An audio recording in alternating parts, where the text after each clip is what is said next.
Hello everyone, मैं सत्येंद्र सिंह आपके अपने चैनल इंडियन पीसीएस एकेडमी में बहुत बहुत स्वागत करता हूं।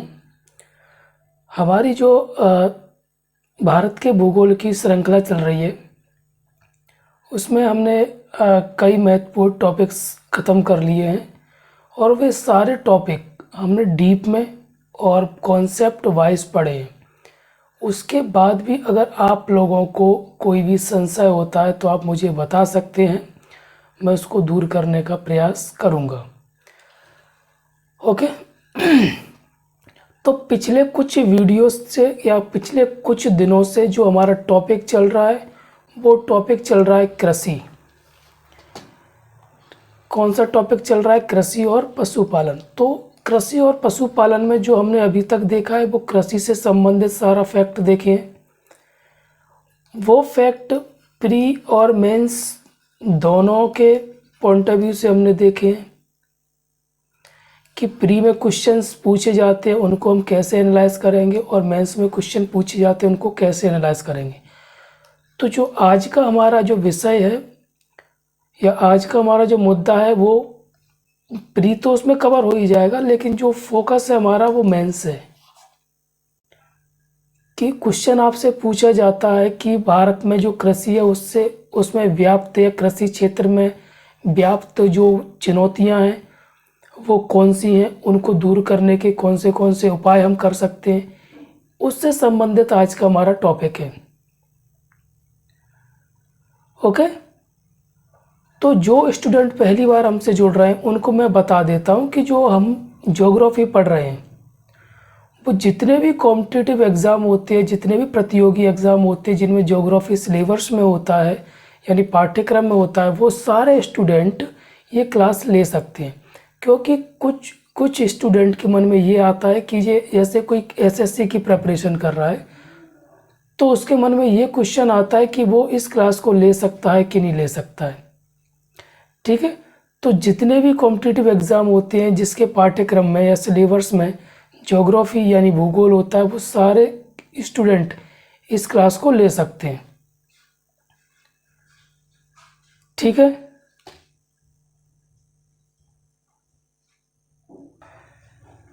ठीक है।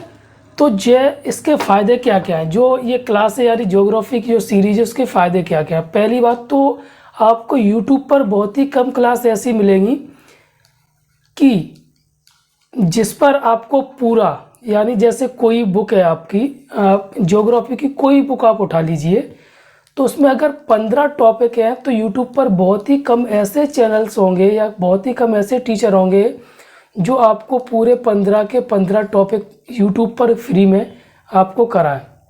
उसके बाद 15 अगर आपको कहीं मिल भी जाएंगे तो उसके बाद अगर मैं बात करूं उसकी गहराई की, कॉन्सेप्ट की बात करूं तो वो आपको नहीं मिलने वाली। इसलिए मैं आप सभी से इसलिए बोलता हूं कि शेयर करने के लिए। इससे दोहरे फ़ायदे, एक तो मेरा तो फ़ायदा ही आपको बता चुका हूं, दूसरा जो आपके स्टूडेंट आपके साथ के जो भी स्टूडेंट है जैसे आपके जो भी कज़न्स हो गए, आपके बॉयफ्रेंड जो भी हों, उनको भी इससे फ़ायदा मिलेगा।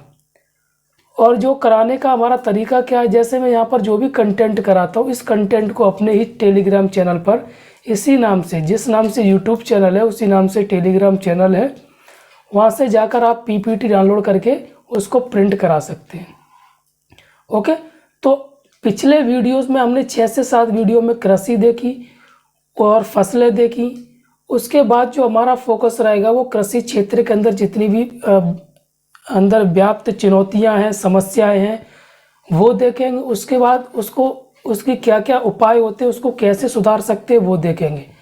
अब उसका कारण क्या है, जैसे एग्जाम में मान लो आपसे क्वेश्चन पूछ लेते हैं कि भारत में व्याप्त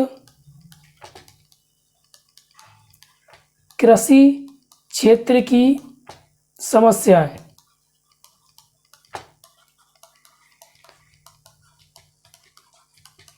फिर अगर आपसे उपाय भी पूछता है तो उपाय भी मैं आपको यहीं पे कराऊंगा। तो एक क्वेश्चन आपका मेंस का यहाँ से कंप्लीट हो जाएगा और प्री का क्वेश्चन तो आपका हो ही जाएगा। देखो प्री मेंस आ रहा है ये यूपीएससी और पीएससी के हिसाब से, लेकिन जिन भी एग्ज़ाम जैसे प्री होता है, जैसे वनडे एग्ज़ाम होते हैं एसएससी रेलवे, तो उसमें आप ऑब्जेक्टिव के लिए आपका ये जो चैप्टर है वो काम आने वाला है। ठीक है,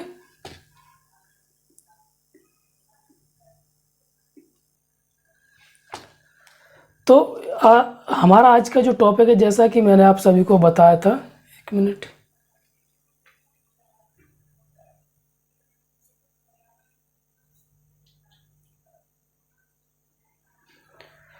भारतीय कृषि क्षेत्र, उससे संबंधित समस्याएं तथा हमारे द्वारा सुझाए गए उपाय।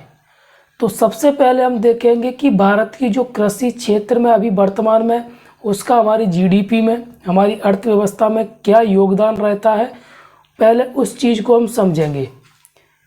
तो हाल ही में जारी आर्थिक सर्वेक्षण, जो आर्थिक सर्वेक्षण हमने यहाँ पर लिया है वो 2019-20 का लिया, तो हाल ही को छोड़ देना आप, है ना। 2019-20 के अनुसार भारतीय आबादी के एक बड़ा हिस्सा प्रत्यक्ष और अप्रत्यक्ष रूप से अन्य क्षेत्रों की तुलना में रोजगार के अवसरों के लिए कृषि क्षेत्र पर अधिक निर्भर है। देखिए, मैं आपको समझाता हूँ ये पूरी लाइन का हिसाब किताब। आर्थिक सर्वेक्षण यानी इकोनॉमिक सर्वे पेश होता है बजट से पहले। तो उसमें क्या बोला गया था, उसमें बोला गया था कि जो भारत की आबादी है, जनसंख्या है, उसका एक बड़ा हिस्सा प्रत्यक्ष मतलब लगातार, जैसे वो डायरेक्ट, जैसे मान लो मेरे खुद की खेती है तो मैं डायरेक्ट खेती करता हूँ, तो ये क्या हो गया, प्रत्यक्ष रोजगार हो गया। ठीक है, उसके बाद अप्रत्यक्ष रूप से क्या हो गया, जैसे कोई मजदूर है जो कृषि का काम करते हैं या कृषि से संबंधित कोई भी काम करते हैं, तो वो क्या हो गया, अप्रत्यक्ष रूप से तो कृषि क्षेत्र पर अधिक निर्भर है। फिर हम आंकड़ों की बात करेंगे आगे चल के। आंकड़ों के मुताबिक देश में चालू कीमतों पर सकल मूल्यवर्धन यानी जीवीए में कृषि एक सहायक क्षेत्रों का हिस्सा। अगर हम 2014-15 की बात करें तो ये 2014-15 में 18.2% था। वहीं 2019-20 में इसकी बात करें तो 16.5% रह गया है, यानी जीवीए में कृषि की हिस्सेदारी। अगर हम वर्तमान की बात करेंगे 23-24 में, तो इसका हिस्सा लगातार घटता जा रहा है।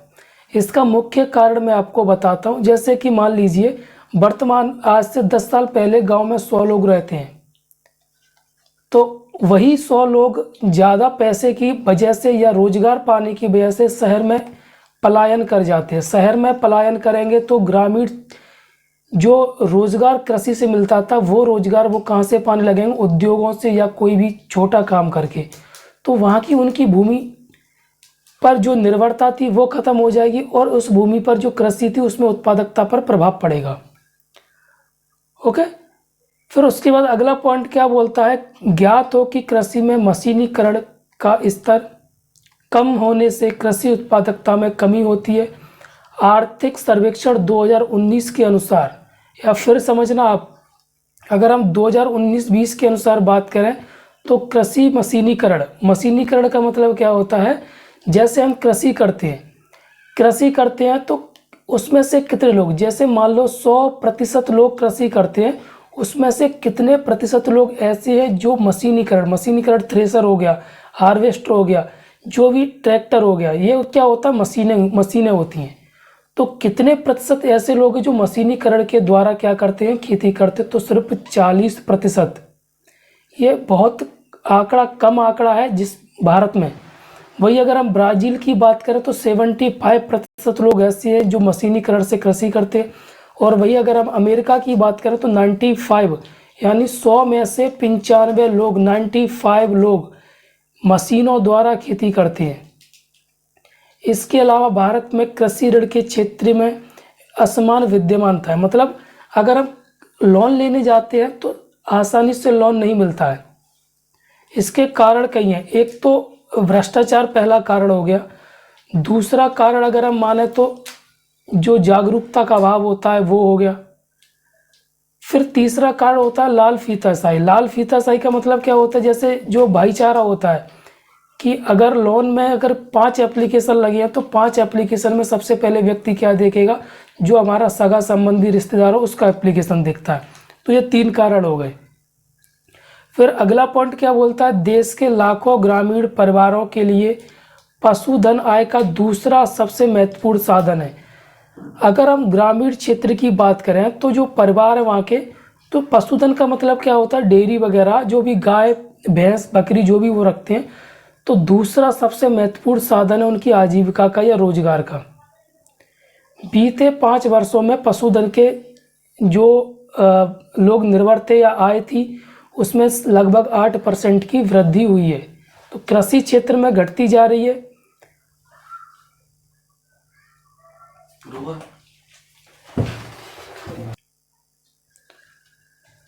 ओके, उसके बाद हमारा अगला पॉइंट क्या है, कृषि उत्पादों के वैश्विक व्यापार में भारत अग्रणी स्थान पर है, किंतु विश्व कृषि व्यापार में भारत का योगदान मात्र 2.15% ही है। भारतीय कृषि निर्यात के मुख्य भागीदारों में अमेरिका, सऊदी अरब, ईरान, नेपाल, बांग्लादेश। इस पूरी लाइन को हम समझेंगे, है ना।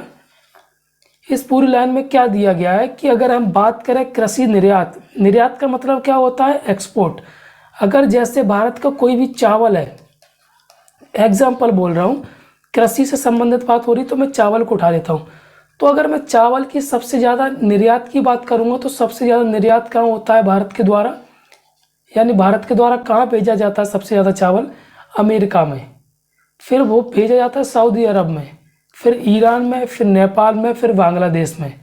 तो आपसे प्री में क्वेश्चन पूछ सकते हैं ऐसे करके, ऑप्शन दे देंगे आपको, 4 ऑप्शन दे देंगे, उसमें आपको ये 4 ऑप्शन, अगर इसमें से ये सीक्वेंस आपको मिलता है वही ऑप्शन आपको टिक कर देना है, ठीक है। मतलब अगर आपको पहले नंबर पर अमेरिका मिलता है, दूसरे नंबर पर यूएई मिलता है, तीसरे नंबर पर ईरान मिलता है, चौथे नंबर पर नेपाल मिलता है, 5वें नंबर पर बांग्लादेश मिलता है, ये सीक्वेंस आपको मिलता है तो वो वही आपको राइट कर देना है, ठीक है।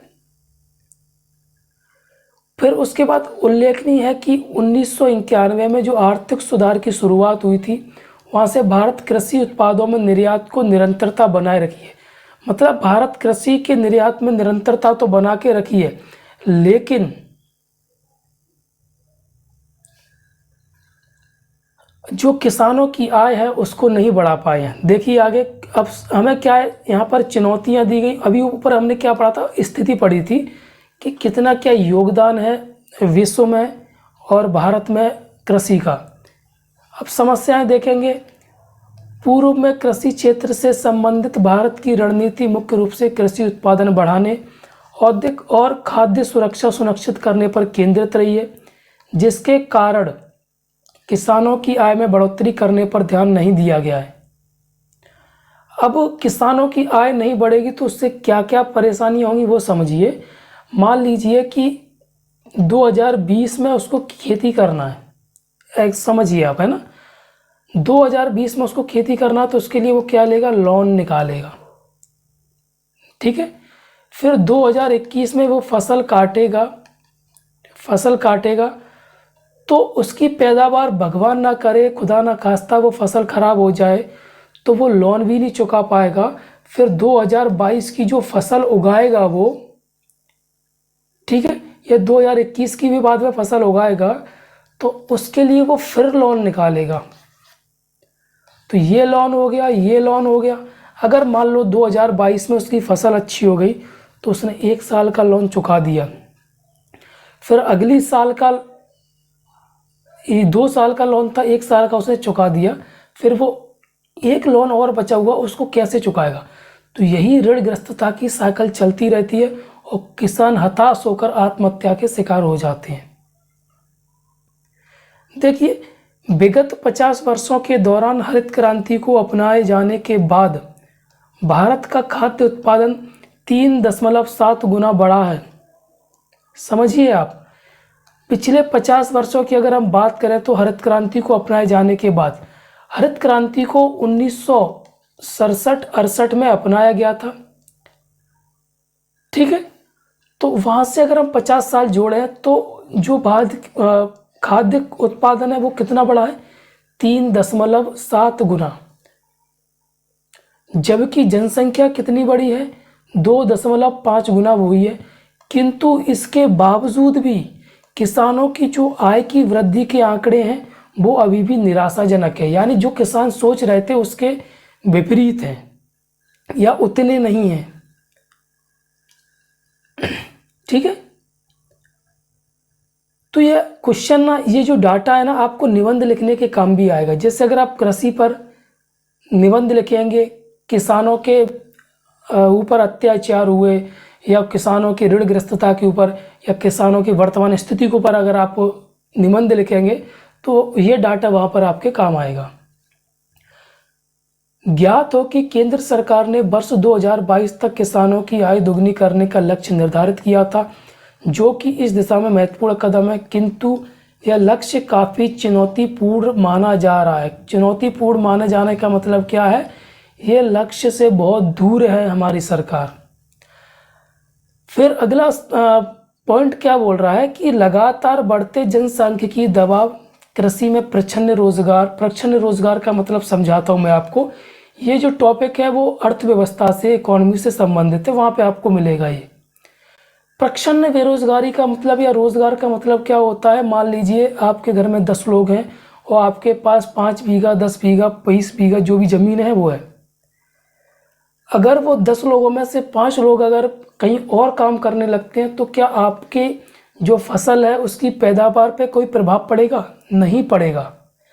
हालांकि जो उनकी मेहनत है, उनका श्रम है, उस पर दोगुना प्रभाव पड़ेगा, क्योंकि जो 1-2 आदमी एक काम करते थे वही काम को अब क्या कौन करेगा?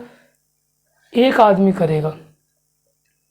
ठीक है, तो मेहनत बढ़ जाएगी लेकिन उसके पैदावार पर कोई प्रभाव नहीं पड़ेगा। इस बेरोजगारी या रोजगार को क्या बोलते हैं? प्रच्छन्न बेरोजगारी या छिपी हुई बेरोजगारी। ठीक है, वैकल्पिक उपयोगों के लिए कृषि भूमि के रूपांतरण जैसे कारणों से औसत भूमि धारण में भारी कमी देखी गई है। यानी जैसे मैं आपको बताता हूँ, भूमि रूपांतरण का मतलब क्या होता है, भूमि धारण क्या होता है, मैं समझाता हूँ। जैसे मान लीजिए आपकी पहले की पीढ़ी, आपके दादाजी की पीढ़ी है, वहाँ पे उनके पिताजी के पास मान लीजिए 50 बीघा ज़मीन है उनके पिताजी के पास। फिर आपके दादाजी 2 भाई हैं, तो एक के पास 25 होगी, दूसरे के पास 25 होगी।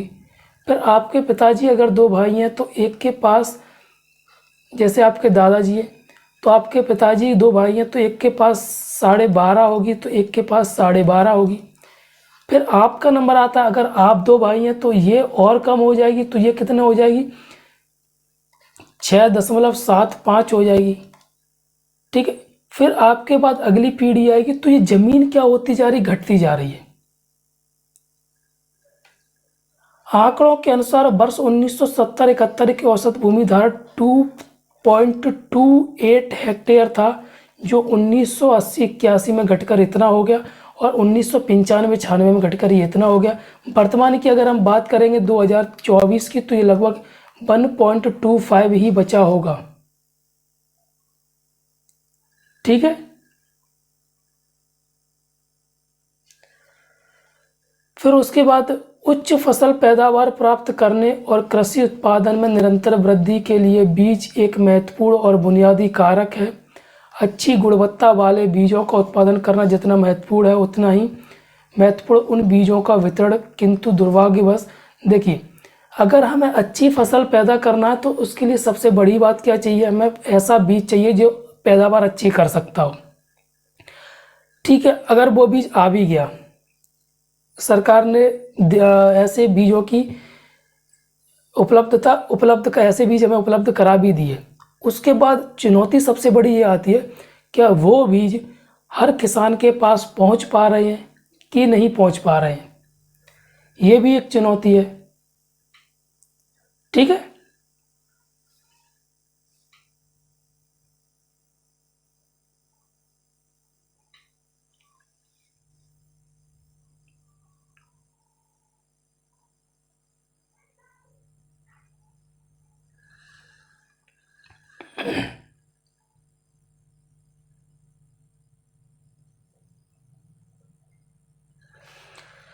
देखिए, भारत का कृषि क्षेत्र काफ़ी हद तक मानसून पर निर्भर करता है। प्रत्येक वर्ष देश के करोड़ों किसान परिवार बारिश के लिए प्रार्थना करते हैं। प्रकृति पर अत्यधिक निर्भरता के कारण कभी कभी किसानों को नुकसान का भी सामना करना पड़ता है। यदि अत्यधिक वर्षा हो जाती है उससे भी फसलों को नुकसान होता है। यदि कम बारिश होती है तो उससे भी फसलों को नुकसान होता है। इसके अतिरिक्त कृषि के संदर्भ में जलवायु परिवर्तन भी एक प्रमुख समस्या बना हुआ है। जलवायु परिवर्तन का मतलब जैसे टेम्परेचर कभी ज़्यादा हो जाता है गर्मियों में तो उससे फसलों को नुकसान होता है, या अगर वही बात करें हम सर्दियों में तो सर्दियों में कहीं ज़्यादा कम तापमान हो जाता है तो वो भी एक परेशानी है। तो ये जो परिवर्तन है वो जलवायु परिवर्तन है।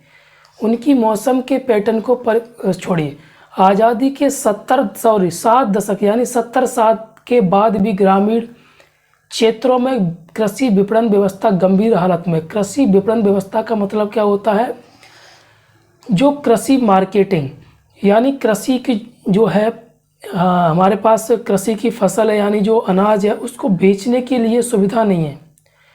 यथोचित विपणन सुविधाओं के अभाव में किसानों को अपने खेत की उपज को बेचने के लिए स्थानीय व्यापारियों और मध्यस्थों जो भी ब्रोकर होते हैं पर निर्भर रहना पड़ता। उसकी वजह से किसानों को जो उसका एक्चुअल वास्तविक मूल्य होता है वो प्राप्त नहीं हो पाता है।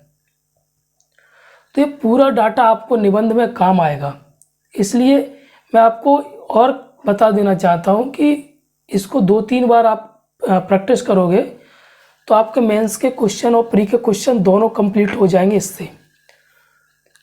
और मैं एक चीज़ और बता देता हूँ, जैसे मैं ये टॉपिक कराऊंगा उसके बाद मेंस के क्वेश्चन भी आपके सामने रखूँगा। प्री के क्वेश्चंस मैंने रखे, यूपीएससी मेंस का क्वेश्चन भी आपके सामने रखूँगा मैं, स्टेट पीसीएस के क्वेश्चन भी मैं आपके सामने रखूँगा, ठीक है। मेंस प्री दोनों के मैंने स्टेट पीसीएस प्री के तो आपके सामने रख दिए हैं, यूपीएससी मेंस के भी रखूँगा आपके सामने और स्टेट पीसीएस मेंस के भी, ठीक है ना। ओके,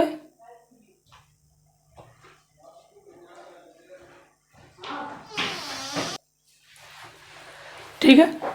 तो अगर हम इसके प्रभाव की बात करूं कि इसके प्रभाव क्या क्या पड़ते हैं, तो देश के कृषि क्षेत्र में विद्यमान विभिन्न चुनौतियां और समस्याओं के परिणाम स्वरूप किसानों की आय में कमी होती है और वे ऋण के बोझ के तले दबते चले जाते हैं। अंततः उनके समक्ष आत्महत्या के सिवाय कोई विकल्प नहीं बचता है।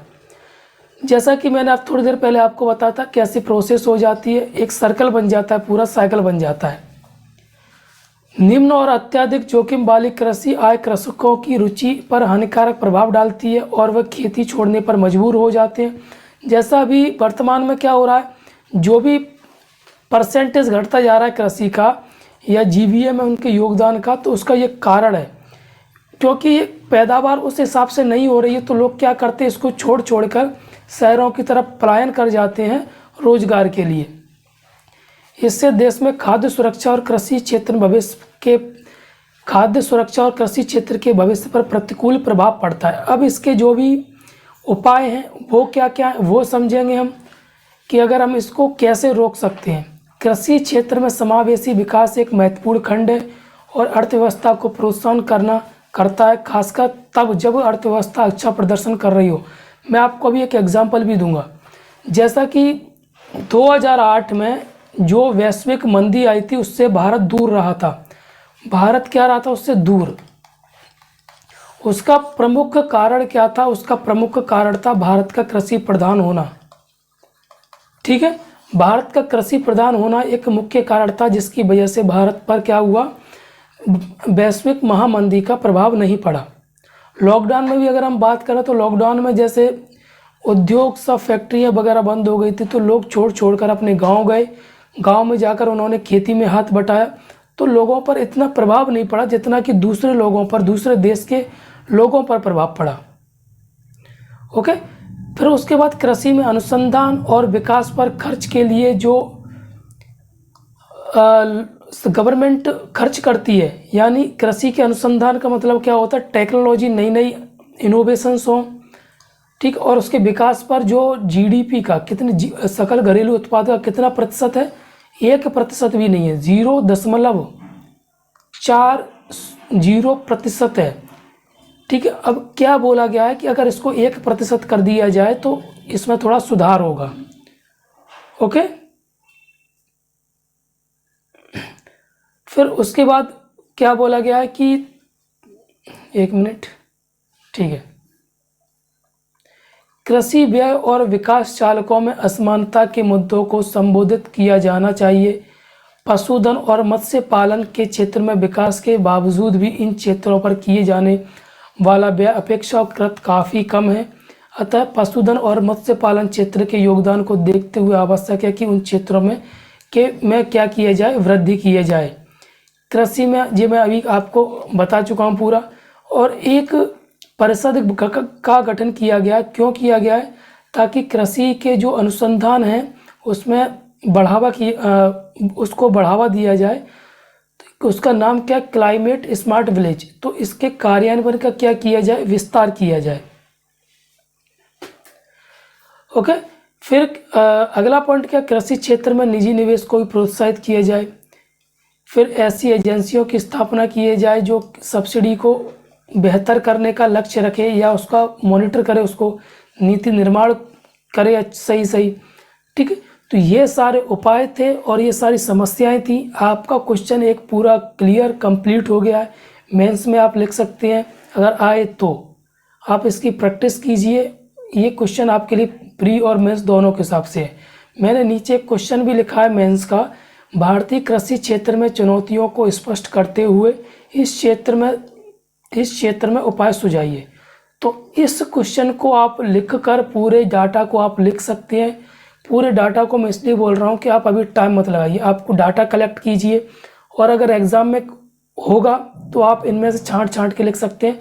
एग्ज़ाम में होता भी यही है कि हम भूल जाते हैं, तो इतने में से आप 150 से 200 250 नंबर का वो शब्दों का आराम से ढूंढ सकते हैं। ओके, तो इसके बाद जो हमारा टॉपिक रहेगा वो हरित क्रांति रहेगा। ठीक है, हरित क्रांति के क्या क्या नुकसान थे, किसने शुरू की थी, उससे क्या क्या सकारात्मक प्रभाव पड़े, वो सब हम देखने वाले हैं। ठीक है, ओके, थैंक यू।